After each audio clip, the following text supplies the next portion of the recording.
Step ని తీసుకొని రావటం. అది ఇంటెన్షనల్ గా కాదు అసలు, అది అందరు కనెక్ట్ అయిపోయారు అలా, కానీ బట్ ఇట్ వాస్ నెవర్ తాతగారిది ఇమిటేట్ చెయ్యాలనేది చేసింది కాదు. అది నాకు మొన్నటిదాకా కూడా తెలియదు అది అలా ఉందా నేను అనుకోలేదు. బట్ అది తర్వాత ఎప్పుడైతే పాట రిలీజ్ అయిందో దాని తర్వాత ఎప్పుడైతే ఫ్యాన్స్ అందరు చూసి ఇది తాతగారి లాగా పెద్ద ఎన్టీఆర్ గారి స్టెప్ లాగా ఉందన్నారు, అప్పుడు రియలైజ్ అయినా అవునా నాకు మేము అసలు అనుకోలేదు. అది ఇంటెన్షనల్ గా చేసింది కూడా కాదు అది. అదే ఆయన ఏదో ఫీల్ అయ్యాడు, ఈ లోపల పెట్టుకోవాలి, ఇది ఇలా అనుకోవాలి, జుట్టు సవరించుకోవాలి, దీన్ని ఇలా లోపల పెట్టుకోవాలి అని ఆయన స్టైల్ గా ఫీల్ అయ్యాడు. ఇంకా అక్కడి నుంచి ఇలా వచ్చింది అది. అది వచ్చేసరికి అది ఇంకా మాకు నిజంగా అసలు ఇంటెన్షనల్ గా కానే కాదు. అంటే బై డిఫాల్ట్ డిఎన్ఏలో ఎలా వచ్చేసింది సార్. అంటే ఆ మూమెంట్ ని భలే ఎంజాయ్ చేశారు అండ్ త్రూ అవుట్ ఆ సాంగ్ అంతా కూడా. నాకు ఎప్పుడైతే ఆ మూమెంట్ చూపించారో నేను రాసి పెట్టుకోండి మాస్టర్జీ, నేను చెబుతూ కూడా ఈ పాట చాలా మాత్రం చొక్కాలు చిరిగిపోతాయని చాలా అంటే చాలా డాన్సెస్ చేసాం సుమా. ఇట్స్ లైక్ కింద పడ్డాలు, మీద పడ్డాలు, మోకాల మీద డేకేయడాలు, నడుము పడిపోయేలాగా బెండ్ చేసేయడాలు, ఇవన్నీ అయిపోయింది. But they something else beyond that. And నాకు ఆ పాట చేసిన రోజు అర్థమైపోయింది, ఈ పాట మాత్రం నా కెరియర్ ఉన్నంతకాలం గుర్తుండిపోతుంది ఆ పాట. 100%. అండ్ ఐ థింక్ ఈరోజు దానికి వచ్చిన రెస్పాన్స్ కానివ్వండి, సినిమా థియేటర్లో అభిమానులు చూసి, ప్రేక్షకులు చూసి దానికి ఇచ్చే రెస్పాన్స్ కానివ్వండి, ఇంకా అర్థమైపోయింది ఆ రోజు ఈ పాట మాత్రం ఉండిపోతుంది, నా కెరియర్ ఉన్నంత కాలం ఈ పాట ఉండిపోతుంది. అండ్ మీకు ఇంజరీ కూడా అయింది కదా ఆ సాంగ్. నాకు ఆ సాంగ్ అప్పుడు రెండు పాటలు అంటే ఆ పాటకి మేజర్ గా ఏమైందంటే ఈ కత్తి తిప్పేదేదో ఉండింది, అది లెఫ్ట్ హ్యాండ్ తో తిప్పినప్పుడు మరి వర్కౌట్ వల్ల కొంచెం స్ట్రెయిన్ అయి ఉందో ఏంటో తెలియదు, కానీ ఇలా అన్నప్పుడు ఇదైపోయింది. సో ఇక్కడ కరెక్ట్ గా టెండన్ స్ప్రెయిన్ అయిపోయింది. సో దాన్ని కాస్ట్ కట్టేశారు, హీలింగ్ బెటర్ గా ఉంటుంది అని. అందుకే ఆ స్టెప్ ఒకటి, రెండు స్టెప్లు, లాస్ట్ ఇది కత్తి పెట్టుకొని చేసేది చెయ్యి వెనకాల ఉంటుంది. అది ఎందుకంటే మొత్తం కాస్ట్ ఉంది కాబట్టి ఆ కాస్ట్ కనిపించకుండా చెయ్యి వెనకాల పెట్టుకొని ఒక కత్తితో చేసాం. ఎంత విచిత్రం అంటే ఆయన 4 days 5 days సాంగ్ కదండి, 4th డేనే అయింది అది.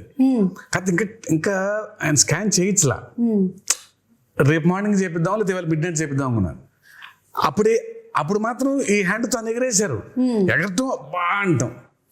ఆ కింద చిన్న మోకాల మీద ఉండే స్టెప్ ఉంటుంది, ఇలా లెఫ్ట్ హ్యాండ్ తో పైకి కొట్టుకోవటం ఇలా, అది అయిపోయింది.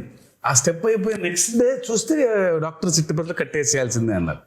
అదృష్టమే ఆఖరి రోజు ఆ 2 steps ఆయన కాబట్టి పెట్టి ఇలా చేసేస్తాను స్టెప్ అని అసలు చేయటం అమేజింగ్.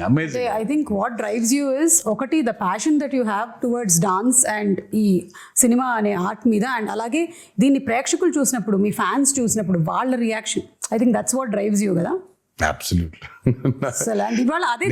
చాలా సార్లు అన్నాను, నాకు మేబీ చాలా విషయాల గురించి మాట్లాడడం తెలుసు, నాకు నాలెడ్జ్ ఉంది, బట్ నాకు తెలిసేది, నాకు ఇష్టపడి చేసేది ఓన్లీ యాక్టింగ్ ఒకటే. సో యాక్టింగ్ కోసం ఇంకా ఏదైనా, ఇంకా కెమెరా కోసం ఇంకా దేనికైనా అన్నట్టుగా.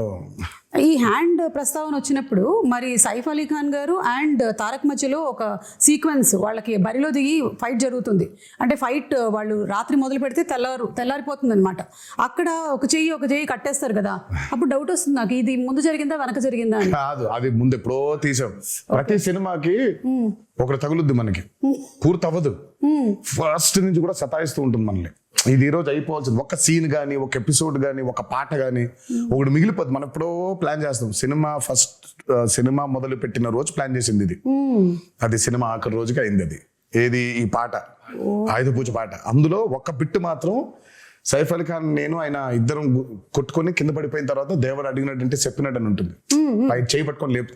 అక్కడ చూస్తే షర్ట్ కిందకు ఉంటుంది, అక్కడ కట్టు ఉంది కాబట్టి షర్ట్ కిందకి దింపే సాంగ్ అప్పుడు తీసాను. ఓకే, ఇప్పుడు ఇంటర్వ్యూ చూసిన తర్వాత మళ్ళీ వెళ్ళి చూస్తారు ఇంకా నరకం అండి. డాన్స్ అంటే సెటిలిస్ట్ అవ్వదు, లిటరల్ గా కొట్టుకోవడం, ఇంకా ఆల్మోస్ట్ అలాగే దుమ్ము కింద పడాలి, కొట్టుకోవాలి, బ్లడ్, అసలు అమ్మో. నేనైతే వీళ్ళ దరిదాపులకు వెళ్ళేవాడిని కాదు, విసుక్కుంటారు. సైఫ్ అలీ ఖాన్ గారికి ఒకటేసారి, నాకే దరిద్రం 2 సార్లు. అంటే ఇప్పుడు దేవరాగా కొట్టుకోవాలి, తర్వాత వరగా కూడా కొట్టుకోవాలి 2 సార్లు కదా, నాకు 2 సార్లు అది కరెక్ట్. సైఫ్ అలీ ఖాన్ గారికి అయితే ఒకసారి, నేను 2 సార్లు వెళ్ళాల్సి వచ్చింది ఆ దుమ్ములో. సో ఆ దుమ్ము సీక్వెన్స్ ఎన్ని రోజులు జరిగింది? అబ్బో అది అది కూడా చాలా రాత్రులు, అది నైట్సే కదా, Yeah. 7-8 నైట్స్ అది. ఆ వరాది కూడా ఒక 7-8, సో మొత్తం కలిపి రెండు కలిపి ఒక 14-15 రోజులు రాత్రులు రెండు కలిపి. అండ్ పీటర్ నిజంగా I have to hats off to Peter for this. ఈ రోజు ఫైట్స్ లేకపోతే only that? Almost major fights అన్ని ఆయనే చేశాడు. ఒక్క కోస్ట్ గార్డ్ ఎపిసోడ్ ఏదైతే ఉంటుందో అంటే వీళ్ళందరూ చంపేస్తుంటే దేవర తిరగబడతాడు, యా ఆపుతాడు వీళ్ళందరినీ, అది మాత్రం అనిల్ అరసు చేశాడు. ఈ ఇంటర్వెల్ బ్లాక్ అవనివ్వండి, ఆ చేజ్ ఒకటి ఉంటుంది, దేవర ఎస్కేప్ అయిపోయేది, అది ఈ ఆయుధ పూజ ఫైట్, ఇదంతా మాత్రం పీటర్. ఐ మీన్ ఈ రోజు యాక్షన్ గురించి మాట్లాడుతున్నారంటే major credit has to go to Peter. ఇప్పుడు ఆపరేషన్ లేకుండానే మోకాళ్లకు ప్లాస్మా ట్రీట్మెంట్, మీ ఆర్థోపెడిక్ సమస్యలన్నిటికీ రోబోటిక్ టెక్నాలజీ ద్వారా తక్కువ ఖర్చుతో శాశ్వత పరిష్కారం, ఫ్రీ కన్సల్టేషన్, ప్రతి ట్రీట్మెంట్ పై 20% డిస్కౌంట్. ఈ ఆఫర్ కొద్ది రోజులు మాత్రమే, త్వరపడండి. V9 hospitals 9281465842.